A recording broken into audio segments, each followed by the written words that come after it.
They're seeing the abs kind of pop out a little bit. They're like, okay, maybe I'll stick with this new lifestyle, and at the same time, I'll stick with this diet. But these guys, they love to eat, and right now they're just holding on. You know, they're just, hey, they're calorie deficient. They're making sure they're leaning out, because when they get lean, they are dangerous and they are mean.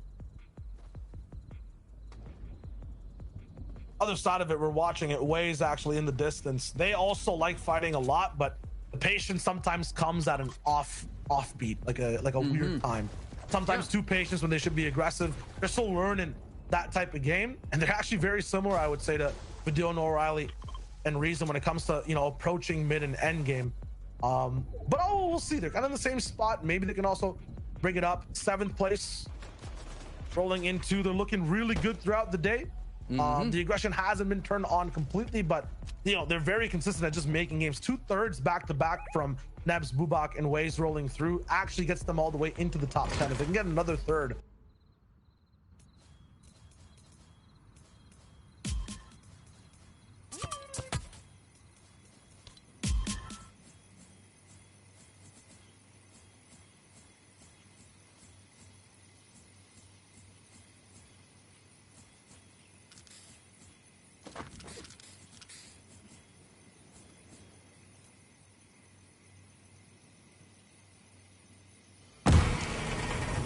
once again, ForzR, Jason, and Nate are paint on the wall. Definitely there, but they're not the talk of the town so far. They need to be that way. They need to make these flashy plays if they want to win this tournament. They can do it. 22 elims in the heat stage. Yeah. It's in there. It's in there. It's in there. Mappy, Red Rush, Asterios, not kind of having the same success that they had in the previous day. Slowly slipping out of the top 3, and right now coming in 8th, Shayo. It's just right now their style is about playing center. So they're coming out of the Cammy split. Now Andreas, the Savage, and Rescard now back in full force. They were able to get the reboot card and bring them back their trio mate. So that's looking good. It's slowing down though. So they may not have strong weapons, or they may not have all the mats and resources. So expect this trio to be a little bit more aggressive. Marine is now sending in the Sting Post to open up their rotation to slow down the peak. And so what you gotta do, man, you gotta send in those stink bows just to open up a little bit. That's gonna give the signal for Refsguard and Jordan Savage to rotate through to Lazy Lake, which has been a battleground in this tournament. These guys have to have extra health or something. They survive so many crazy situations. Refsguard going down off spawn. They have to travel to get the reboot. They do it in enough time and then have a chance to actually have some type of loadout. You're right, Sancho, it's kind of weak, but what does this mean for Refsguard being rebooted? This trio allowed to play this game. They're in first, Sancho, right? Yes. Them alive, full forces. This mean Queasy, Trulex, and Jerky, they have a tough time, you know, kind of taking hold of this game. They're on screen right now too. This is perfect. You know, they're gonna have a tough time kind of taking over first if that team's alive. Same thing for ForzR, Nate, and Tayson. They'll have a tough time if Savage is alive. It might even look like Trulex, Queasy, and Jerky might not stay this way the entire game. Snazy's here. This is Southside, Andalex's home. It's been invaded by multiple teams. And now they're looking to just fight one off for the moment. I'm not sure how far this fight will go, but you never know right now. These things are still being thrown in. This is a wrestling match that's getting sweaty and is getting dirty right now between the old guard and the new. This Trulex's trio is a newly formed right now. Trulex, of course, playing last season with Pink and Stormy, or I believe it was Stompy. They had a fantastic run. Trulex arming that RPG. Jerky and Queasy, of course, forming with their respective trios here. Queasy playing with Rasco and Paco.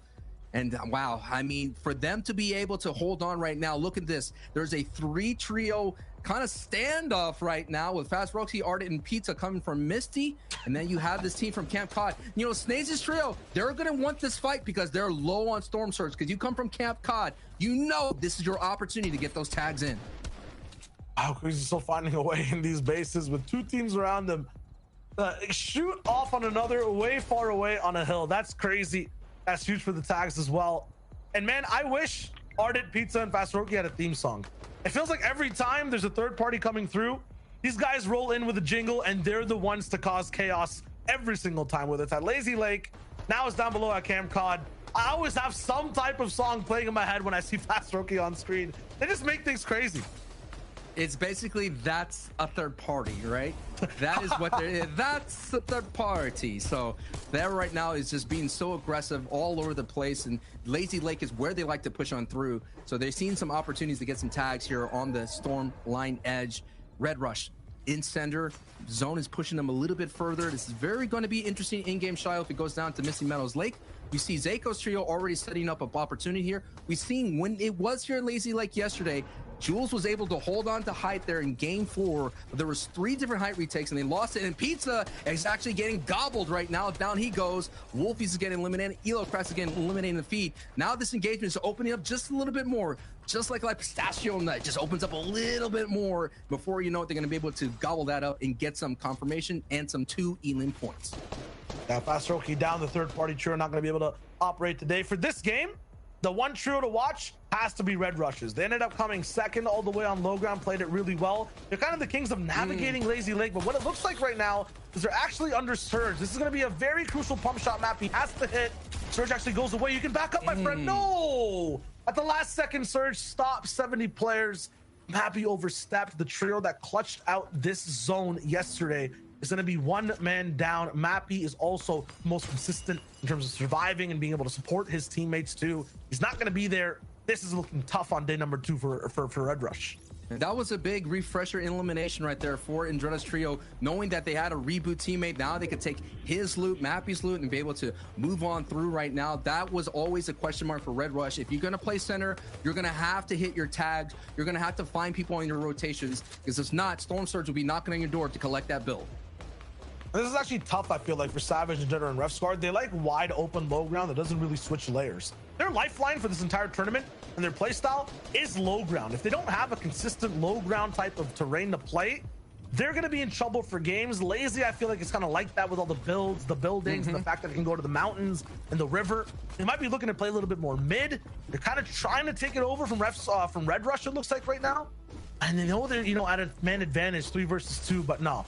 They're going to sit up. They're going to build up. They know that low ground might be a little bit tough. Actually, still trying to hunt down Red Rush and Exterios. Not going to find it just yet.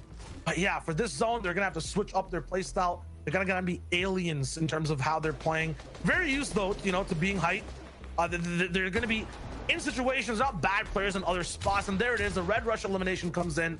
Going to have so many more materials as well to work with. Once again, though, it will be a very different game plan we see this game. The game plan will all determine where Zone 4 goes.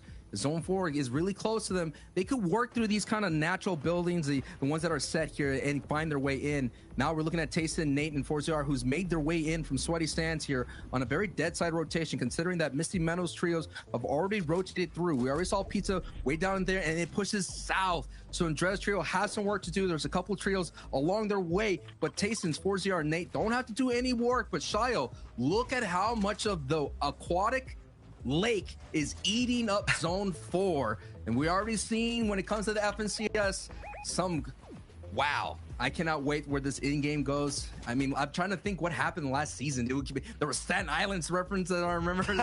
There was so much zaniness going down. It was too crazy last season. And for 4ZR's trio, it already looks like they have water in their lungs before they dive into the lake. They're down on HP. They're looking bad, pretty much like Waze right now on HP too. Has to dive into some minis and not a flop or a med kit, it's fine. But yeah, for a lot of trios, you have to be very careful at how much damage they're taking getting to the zone. Sancho is absolutely correct. Once you're here, it's gonna take you double the build to be able to survive. You have to build on the floor, and then every single opening there's gonna be even more eyes looking at you. There's no buildings, no terrain in the way. So that will say, Queasy's trio, known to take height.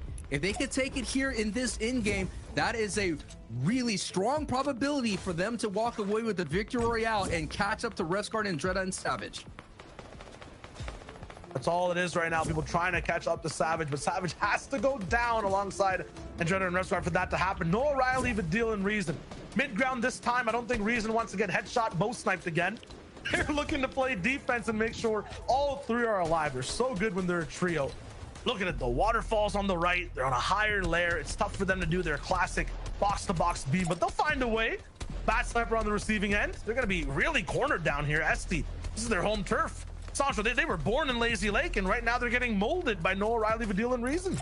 Yeah, it looks like all the tourists from Lazy Lake are coming in and kind of changing the neighborhood that they're known to. You know, people like the neighborhood was never the same. Everything's different now. I wish it was back in the old days, but those old days, everything's been upgraded and everything's been infiltrated by all the people that are moving on through. And Waze right now, 22 below, has some work to do to be able to survive right now. Nebs, Bubak, and Waze have been doing a fantastic time of being in the middle of the pack at in game, just getting there, but barely one above. And so many people have to go down. 14, 13 people now, and now they're dipping into the rest of the hard mats. They're on the rope, Shio, and they have Gray on their layer. Still have a chance to punch back and fight. Wade's looking for any shots left and right. Neb's actually going down on the backside. Bubak will have to try to make amends for it, but Zone's coming in, so they actually can't even get to the loot or the body. Wade's looking on the right side. Wolfie's looking down bad on the bill. Switches to wood, back to metal. Wolfie's trying to go for it, and Dread might have been knocked. Queasy also down to the Zaiku. Everything is turning on its head, and it's not even rotating yet. It's not even closing in half and half. Hey, did these guys even reload? What is the mag size for Waze and Bubak? The shots are not stopping. Thunder down. Wolfie's low HP. They picked up another jam sites here now. The edge of the zone is just catastrophic for any team down below. Waze and Bubak are not holding anything back. All the teams that were on that struggle southern rotation are now breathing a sigh of relief, and Reason O'Reilly, thank you, get up there and show that Bloomy's now being taken over. That is a huge play, and Noah O'Reilly and Reason are back up into the sky, and they are soaring. They may be soaring to the top of the leaderboard here after this match. That was a big, just an alpha ramp right out to, and Bloomy's trio, I've been there before. I know what it feels like to be ramped up to. It's a scary sight, especially when you have Noah, Reason, and the deal going up to your door. Man, I was about to talk about it in a sec when we went back to Bloomy, but I was gonna say, they have had height in other games. Their weakness is literally God ramps. There's been multiple games. I think it was Trulex who God read them yesterday. They're on height, they're getting bow sniped or something. This time, Reason, Noah O'Reilly, and Vidil, I think they understood height wasn't being that active. Bloomy, you know, a little bit new to looking at how to actually play it. And boom, they're up there. It looks good. 4-0 Nate and Taysom, though, once again, lost at sea. This is just so bad. They're the only trio all the way on the backside, too. What a horrible situation for them to be in so far. So close to the top of the leaderboard, too. Can't go down here. Nate trying to clutch it up. 6.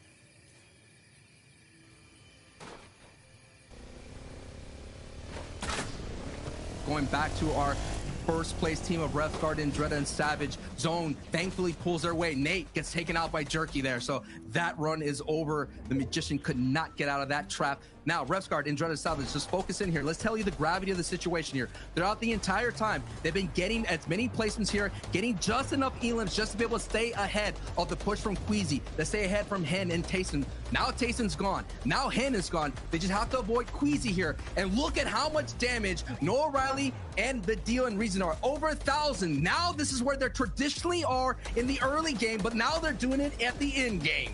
And this is one of the easiest zones to maintain height. So many top buildings, so many old builds to connect to. Noah O'Reilly, Vidil, and Reason have a huge tarp they can operate off of. No one should be able to really take it down. They could get snuck on from the back in these earlier zones. If they make it to zone 8, I feel like they can't be stopped. Meanwhile, though, on low, Stormy right above Savage. Snazy also moving in. Floki rolling through. Forzi are gone and Hen is gone. That's 3rd and 4th place down. There's a lot of room for people to move up. Second place. Jerky can. Second place is on a lifeline right now. One last teammate left alive. Height is just punishing everyone. Trulex, you have to stay alive for this placement, my friend. Your tournament run might be at stake over here on the 3rd game of the 2nd day. He's looking to see what he does next. Zone actually does pull away.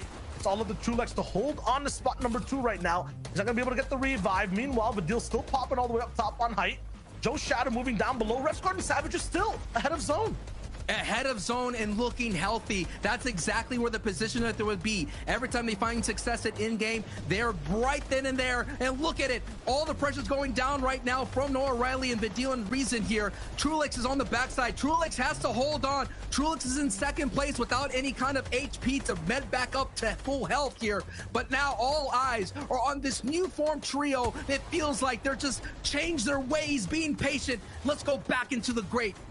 The Deal and Reason now on high. Savage and Dread and RevSquad working through those buildings like you pointed out here. Just giving them a little bit more time, a little bit more placement points, and now we're in the top 10. And this is where low ground kind of gets tricky. Cars in the way, buildings you can't really break through in time either. No builds. Savage, no builds, nothing to really reform in terms of trees. They split up a little bit of mats. Minis also dropped down. It's looking like a 3v3 between RevSquad and Dread Savage. Reason, Noah Riley, Vidil at the very end, but they still have to survive. Thomas HD alive as a solo all the way on the backside. Indalex actually going down from up top. The server's getting squeezed right now. And Dread RevSquad Savage are waiting, and boom! This is big. Big shots coming through. Shadow, Joe, and Stompy kind of stuck on the left corner. Savage, though, is caught out. He was too far, and he goes down. It's up to Andretta and RevSquad to carry that torch to first place all the way. Meanwhile, Zyku taking that storm right from the backside. Low ground is a maze, a labyrinth, and you can't just hug the right wall. There's no solution to this. You have to react to everything going on in front of you. Noah Riley is getting close and personal, dropping for height, looking for box-to-box fights. Shakeoffs going down. They still have mass to survive. The Deal, Noah Riley are the dogs, are sending down there to get some big bites on the low ground. They're going up for some air, and they're diving back into the mess that's on this low ground. Opportunity here for another victory royale. Stompy gets bopped. Here we go. This is it right here, Shayo. It's a top 4 situation, and I'm just taking a look, and I believe Andretta is still holding on. This is going to be a big game for them, but if Noah Riley, Vidil, and Reason could get some eliminations and the victory royale, they're going to be able to get into that top 3.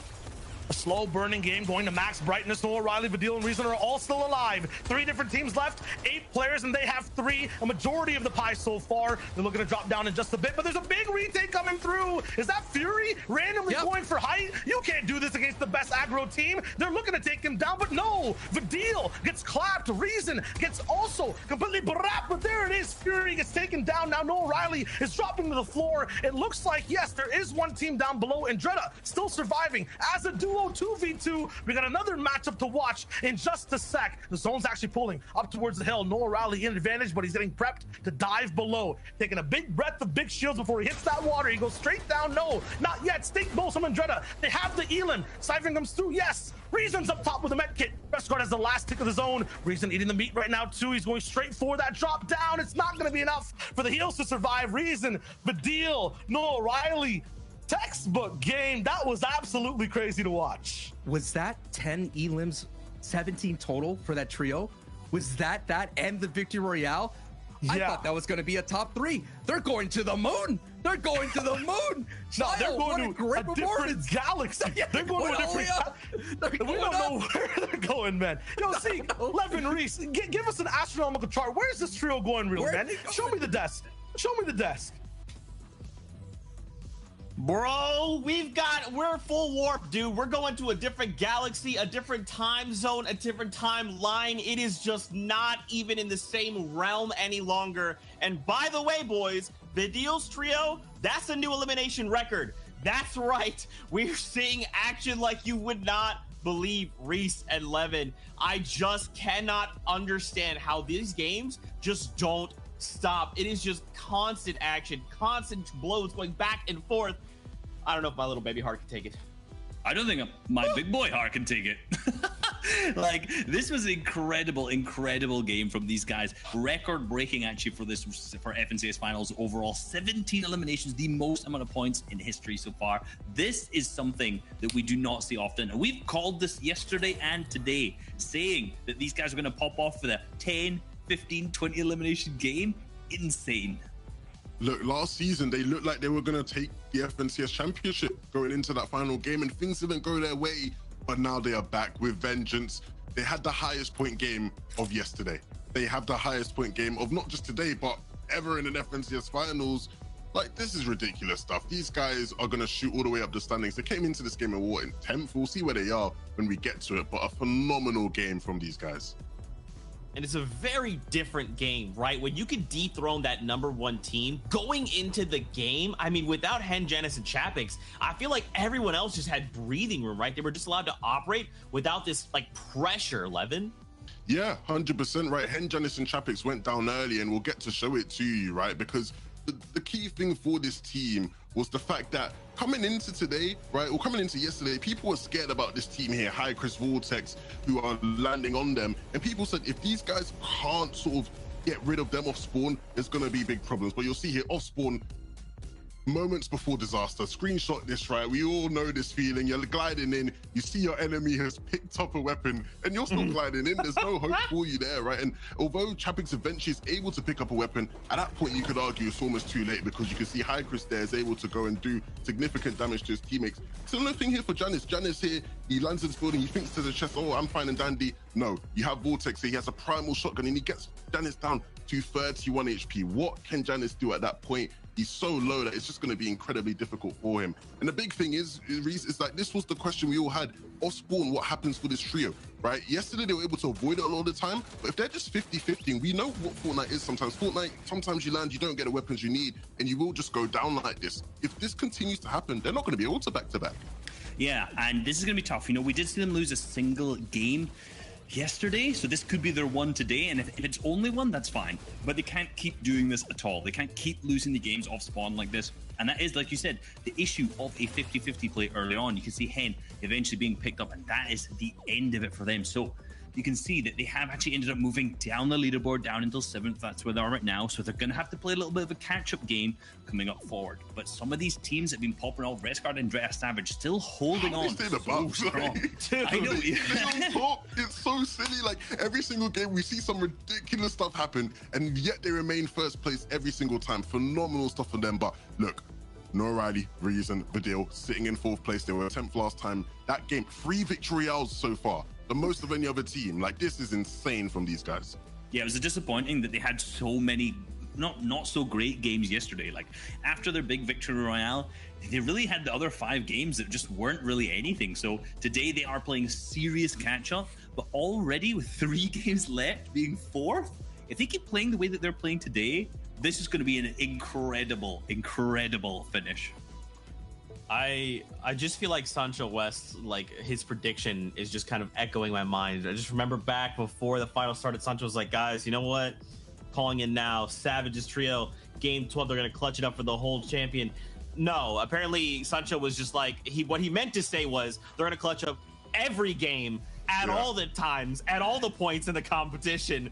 My goodness, this is insane. This is absolutely insane. Fortnite fam, we hope you're enjoying all of the action. That's 3 games down. We only have 3 games to go. Now I know what you're thinking, Zeke. Let's get back aboard the Battle Bus. You're right. In just a little bit. I know, but listen, you're not going to miss a single thing. We're going to start game number 4, aka game number 10 across the whole competition during the break. So you're not going to miss a single thing. When that timer hits 0, Shawwager, Sancho West, they'll be there. They'll pick it up and we'll keep the ball rolling. So go quickly, find water, come back, and we'll keep this going here from the FNCS in Europe. See you guys in just a second.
Welcome back to the European FNCS Finals. It's day number 2. We're on game number 10 of 12, and our previous FNCS champions on your screen right now, Hen, Janus, Chapix, finally allowed to play this game. They've been contesting off spawn 24/7, all 10 games. They've lost 2 so far. The last one we just watched, but this time, if you're watching during the break, that fight ended in what, 3 seconds, Sancho?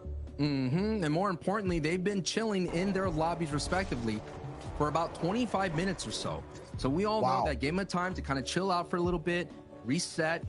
We've been saying countless times, when they get out of Craig Eclipse, they have the potential to win it all with a victory royale and double-digit eliminations. So now where they're getting into it, we have 3 games left here of the FNCS EU before we crown either a defending champion or we crown a 3-time champion in Tayson, Nate, and Tayson's going to be that one right there. But the whole thing about this right now is, what kind of games going forward do these trios need?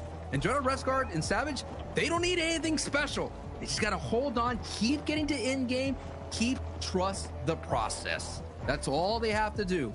Now, for people like Badil, Noah Riley, Reason, who have been on a terror, making their way up, they just have to now slow it down just a little bit more. I don't know. I can't get a pulse on that team. It's like a team I've never seen before, you know? They have 3 VRs, and today we're watching them, and I feel like we're kind of getting tricked. Their entire game plan has been good, but they've gone down at 27th place. They've gone down at 16th place as well. They're a very flip-floppy team. Every time they win, Sancho, their next game, they don't get that many points. So we just saw them win another. And now for game 10, if the pattern continues, they're going to be looking at a game with no points again. They have to break this curse if they want to make it all the way up top on the scene. Chulak, Squeezy, and Jerky 2 have been attempting to be curse breakers today. On day number 1, in the first 6 games, they had so many good positions on height. They ended up getting taken over. It was tough. It was rough for them overall. Today now, they're in 2nd place. They're right behind this trio on your screen, Savage, Andretta, and Refsguard. They've had a great day of games so far, but they've also been a little bit flip-floppy. They have a win, 17th place. It's looking kind of weird. Everyone right now, this game matters so much. They have to be very consistent. What's on the line is life-changing money. Hundreds and thousands of dollars for every single trio that we saw here are playing with that on their top of their minds. Every moment matters for them. Every build, every call out, every engagement's going to matter for them in these next 3 games. I can't imagine feeling the pressure. The only thing I've had that's close was playing in a local video game store. That's it. And my prize was a $20 gift card. So hey, that was the top of my prime, and I can't imagine playing for hundreds and hundreds of thousands of dollars. That 1.3 million total dollar prize pool when it comes to Europe. $300,000 for the trio who's rolling in first place. Squeezy, Chulex, and Jerky could be that trio, but once again, they cannot afford to make any mistakes from here on out. Those last 3 games, they kind of shape exactly how your entire tournament run looks. If you're behind, you have a big chance to get ahead. If you're ahead, you have to play defense. And these guys are caught in between, Sancho. They're ahead of the rest of the lobby, but behind Titans, they can't seem to shake down completely in these games. These rotations have to be perfect, and the end game has to be crisp. And they absolutely earned their spot. They're going against the Andalexes of the world. They're going up against an up-and-comer in Jules right now, getting tagged on their rotation. So they're clawing their way, trying to hold on and avoid anybody that's trying to pull them down and slip them. Now we're talking about movement.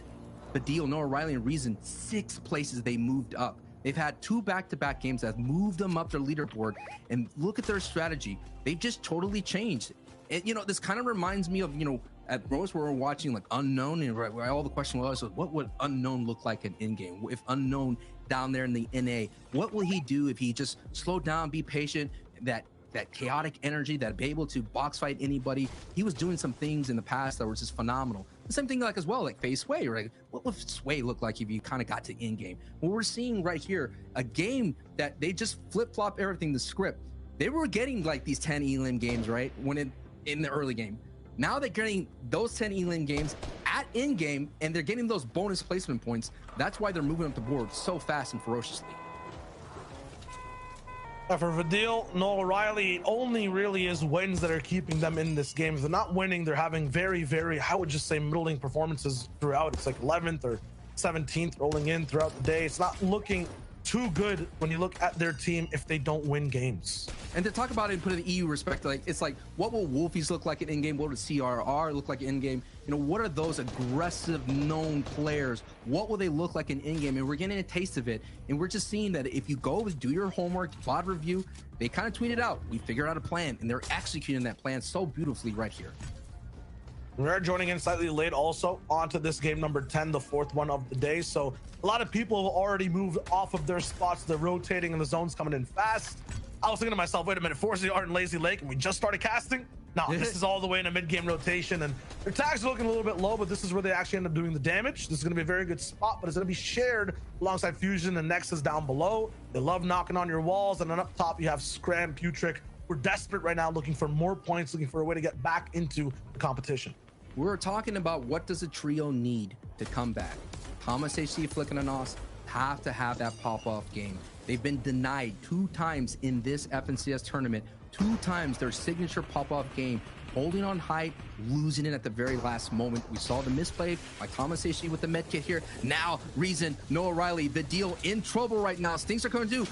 This trio that they're facing is no slouch. They've been taking out big names throughout the past 2 days. And if they add Noah Riley, Reason, and Badil, which they have done in day 1, that's going to be the big blockade, slowing them down from making their movement. This is the 4th place team right now battling. I'm taking a look at the board. They're facing the 9th place team. This is just so scary from all angles. Multiple Knights on the low ground. They're so tough. No chance on any walls to kind of escape. There's a trio on all sides. Siptos on one, Anos firing away from the backside all the way up top on a hill 2. Nems Bubak on ways, as you mentioned, Sancho, not stopping the pressure. No Riley, Reason, and Vidil, they might just drop down to patterns. They won the last game. They might be going out early in this one. This happened in game 2. Last time they got pinched, they were attacking Hen, and then all of a sudden, Floki's trio pinched them and wounded them, and they went down to a duo. So if they could solve what they did, the mistakes that they did last time, they could be able to keep pushing up their leaderboard. They did that by switching up a layer to staying away from that crazy low ground that's happening right there. But still, we have to keep an eye on them. That's what happened yesterday. All of a sudden, they just getting knocked down to a duo on that transition between early to mid game. And now we see Anos, Flick, Thomas, Hen, Janice, and Chapix on the same hill. Noel Riley, Vidil right beside them as well. The top 3 from your last FNCS making a similar type rotation. It looks very similar to game 6 of last season as well. So slightly, you know, the zone that's kind of central going towards the south. It could pull out the Steamy, who knows? But Anos, Flick, Thomas, we were talking about them a little bit before as well, Sancho, when we were looking at, you know, how are things looking for them overall in these 12 games. Last season, after 9 games, they were looking a little bit worrisome as well. 4th place overall. They needed to come up and they got 2nd. They're now in 6th.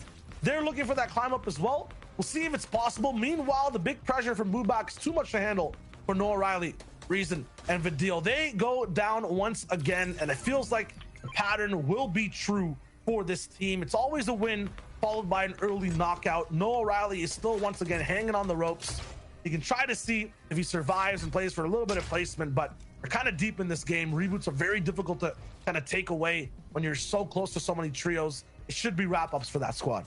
If there's a solo that you want in that trio is Reason. Reason finished 7th place in Chapter 2, Season 3. So that is going to be interesting to see what Noah Riley can do as a solo. But Anos, Flick, and Thomas HD, who have a great day 2, have yet to have that. They're doing okay, but not by their standards.